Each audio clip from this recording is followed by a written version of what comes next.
मध्य प्रदेश विधानसभा चुनाव के अब सिर्फ 10 दिन बचे हैं। ऐसे में कांग्रेस भाजपा के राष्ट्रीय स्तर के शीर्ष नेता मैदान में उतर आए हैं। मंगलवार को उत्तर प्रदेश के मुख्यमंत्री योगी आदित्यनाथ शाजापुर जिले के कालापीपल पहुंचे हैं, जहां उन्होंने भाजपा प्रत्याशी घनश्याम चंद्रवंशी के समर्थन में सभा को संबोधित करते हुए कांग्रेस को जमकर आड़े हाथों लिया। और भाइयों बहनों, इसीलिए आज मैं विशेष रूप से कालापीपल विधानसभा क्षेत्र में आप सबसे अपील करने के लिए आया हूं। भाइयों बहनों,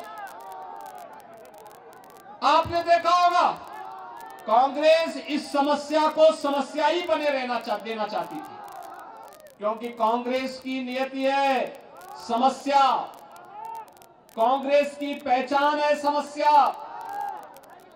आजादी के 70 वर्षों तक वो देश को समस्या देती रही। ये समस्या कभी आतंकवाद के नाम पर, कभी नक्सलवाद के नाम पर, कभी उग्रवाद के नाम पर, कभी राम भक्तों पर गोली चलाने के नाम पर, कभी कश्मीर में धारा 370 को लगा करके वह इस कार्य को, इस समस्या देती रही। लेकिन भाइयों बहनों, वादा खिलाफी और समस्या, ये दोनों कांग्रेस की पहचान है। और भारतीय जनता पार्टी ने जो कहा सो करके दिखाया। हमने कहा था ना कि रामलला हम आएंगे, मंदिर वही बनाएंगे, बोला था ना, बोला था ना, और जो बोला वो करके दिखा दिया। 22 जनवरी 2024 को प्रधानमंत्री मोदी जी के कर कमलों से अयोध्या में 500 वर्षों के बाद रामलला अपने भव्य मंदिर में विराजमान हो गए। भाइयों बहनों,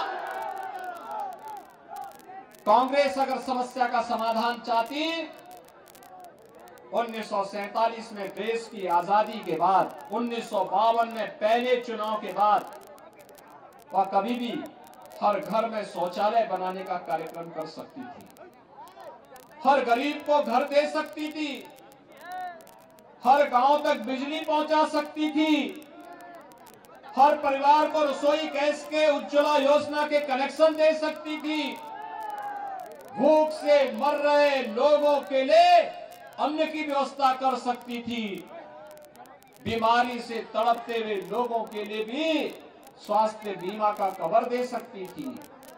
कांग्रेस ने इनमें से कुछ भी तो नहीं किया, कुछ भी नहीं किया। यहां तो उल्टा करती थी कांग्रेस, कहती थी देश के संसाधनों पर तो केवल मुसलमानों का अधिकार है, यही तो कहती थी। इस देश का हिंदू कहां जाएगा,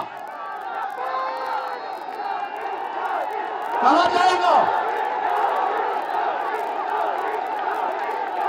और उसके साथ जिस प्रकार का भेदभाव करती थी,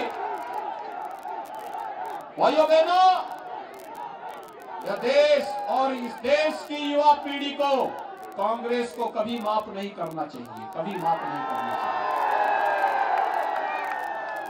राजनीति जिनके लिए पेशा हो जाए, राजनीति जिसको जो लोग अपनी बपौती बना ले, राजनीति छल छद्म और धोखा देने का देश के साथ, समाज के साथ, युवा पीढ़ी के भविष्य के साथ खिलवाड़ करने का जो लोग कुछित प्रयास करते हैं, उन्हें राजनीति के इतिहास में सदैव के लिए समाप्त कर देना चाहिए, दफन कर देना चाहिए।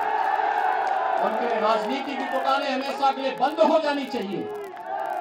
और यही कहने के लिए आज मैं आपके पास आया हूं। भाइयों बहनों, भारतीय जनता पार्टी जो कहती है सो करके दिखाती है।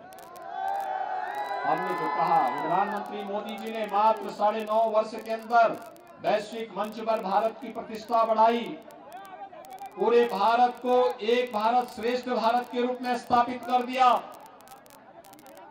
शौचालय सबको, हर गरीब के घर को, हर गरीब को सिर ढकने के लिए एक आवास उपलब्ध करवा दिया। 4 करोड़ गरीबों के मकान 9.5 वर्ष में बन गए। भाइयों बहनों, 10 करोड़ गरीबों को उज्ज्वला योजना के कनेक्शन मिल गए। 12 करोड़ गरीबों को एक शौचालय मिल गया। 80 करोड़ गरीबों को कोरोना कालखंड में फ्री में राशन देने की व्यवस्था और अगले 5 वर्ष तक फ्री में राशन गरीबों को मिलता रहेगा, ये काम मोदी जी ने किया है। इंफ्रास्ट्रक्चर की अत्याधुनिक इंफ्रास्ट्रक्चर का highway, railway, metro, AIIMS, IIT, IIM, ये आधुनिक भारत की पहचान बन रही है। भाइयों बहनों, इसीलिए आज मैं आपके पास आया हूं आपसे कहने के लिए, ये कांग्रेस तो वादा खिलाफी करती है। कहा तो था कांग्रेस ने, कांग्रेस के प्रत्याशी ने पिछली बार कहा था ना कि कर्जा माफ कर देंगे, कहा था ना 2 लाख तक का कर्जा माफ कर देंगे, कहा था ना, और कहा था सरकार नहीं करेगी तो अपना खेत बेच करके करेगा। क्या पूछा जाना चाहिए कहां गया ये पैसा? क्योंकि कांग्रेस प्रत्याशी को तो लव जिहाद से ही फुर्सत नहीं थी, लव जिहादियों को पैसे देने से फुर्सत नहीं थी। यानी उनको ये भी फुर्सत नहीं थी कि हिंदू बालिकाओं के साथ क्या कुछ घटित हो रहा है, और उन उपद्रवी और सौदों के खिलाफ कार्रवाई करवाने की बजाय उनके साथ खड़े हो जाते थे, उनके समर्थन में खड़े हो जाते थे। भाइयों बहनों, डबल इंजन की सरकार है और डबल इंजन की सरकार डबल स्पीड के साथ कार्य करती है। याद करिए, उत्तर प्रदेश में डबल इंजन की सरकार नहीं होती तो क्या राम मंदिर की समस्या का समाधान हो गया होता क्या? और अगर मध्य प्रदेश में डबल इंजन की सरकार नहीं होती तो क्या महाकाल का महालोक बन गया होता क्या? कांग्रेसी तो कभी बनाते ही नहीं, कभी नहीं बनाते, इनके एजेंडे के हिस्से ही नहीं, क्योंकि महाकाल का महालोक और राम मंदिर के निर्माण में, काशी विश्वनाथ धाम के निर्माण में इनको सांप्रदायिकता नजर आती है। लव जिहादी उन तत्वों को जो अपनी जिहादी मानसिकता का जहर उगल रहे हैं, उनमें सांप्रदायिकता नजर नहीं आती, उनमें सद्भावना इनको नजर आती है, उनमें सद्भावना नजर आती है।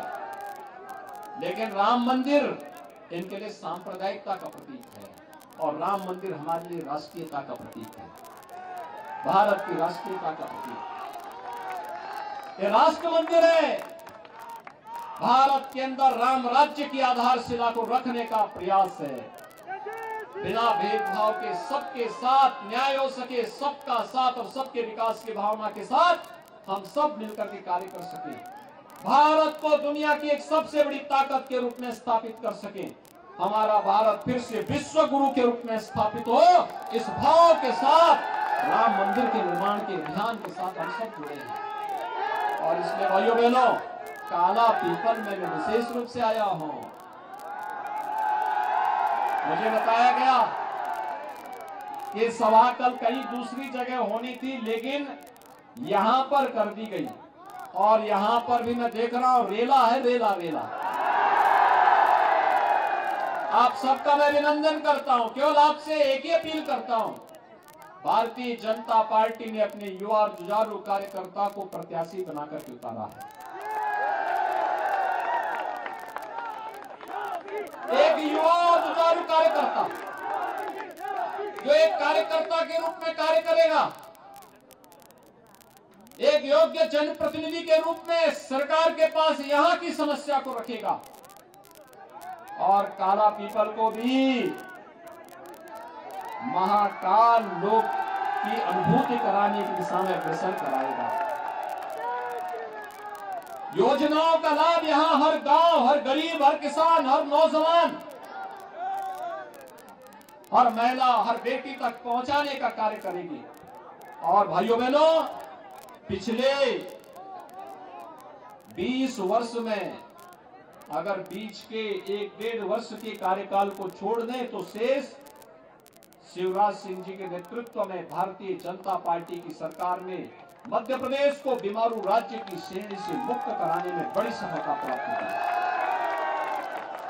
अक्सर होता था उत्तर प्रदेश और मध्य प्रदेश, ये दोनों पर बिहार और राजस्थान की तरह बीमारू प्रदेश का ठप्पा लगता था। आज आप देख रहे होंगे उत्तर प्रदेश में और मध्य प्रदेश में भारतीय जनता पार्टी की डबल इंजन की सरकार है। अब बीमारू राज्य में अब विकसित राज्य के रूप में दोनों राज्य अपना स्थान बना रहे हैं, लेकिन बिहार और राजस्थान उभर नहीं पाए हैं अभी। और इसलिए भाइयों बहनों, अच्छे और युवा प्रत्याशियों को चुनाव जिता करके भेजिए। ये युवा प्रत्याशी यहाँ के विकास के लिए पूरी ताकत के साथ लगेंगे, सरकार की योजनाओं को यहां तक पहुंचाने का कार्य करेंगे, कांग्रेस के झूठ और वादा खिलाफी के मुद्दों से उभार करके विकास की योजनाओं को बिना भेदभाव के प्रत्येक नागरिक तक पहुंचाने का कार्य करेंगे। और इसी विश्वास के साथ आज हम सब आपके पास आए हैं कि भाइयों बहनों, फिर से मध्य प्रदेश में प्रधानमंत्री मोदी जी के मार्गदर्शन और नेतृत्व में भारतीय जनता पार्टी की डबल इंजन की सरकार बने।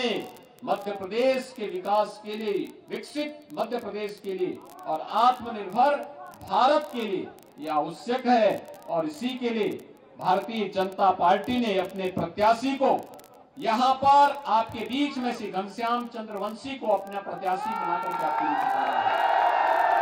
सभी लोग सहमत हैं?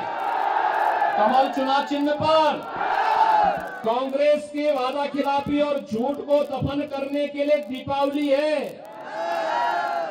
संकल्प ले लीजिए, 11 को अयोध्या में हम लोग दीपोत्सव का भव्य आयोजन करते हैं और 11 नवंबर को यह आयोजन होगा। और उस दिन एक और दीपोत्सव से शुभ कार्य की शुरुआत और दूसरी तरफ हर प्रकार की विघ्न बाधाओं को वहीं पर छोड़ने का एक संकल्प भी होना चाहिए। सहमत हैं? और 17 नवंबर को जब मध्य प्रदेश में विधानसभा चुनाव होंगे, एक एक सीट पर कमल खिलता हुआ दिखना चाहिए। सहमत हैं? काला पीपल में भी कमल खिलेगा ना? सभी सहमत हैं? भाइयों बहनों, सहमत हैं? तो अयोध्या के लिए अभी से हम कहेंगे घनश्याम जी से कि अभी से अयोध्या में राम मंदिर निर्माण के बाद काला पीपल के श्रद्धालुओं को दर्शन कराने की तैयारी भी करवाएंगे। सहमत है ना सब लोग?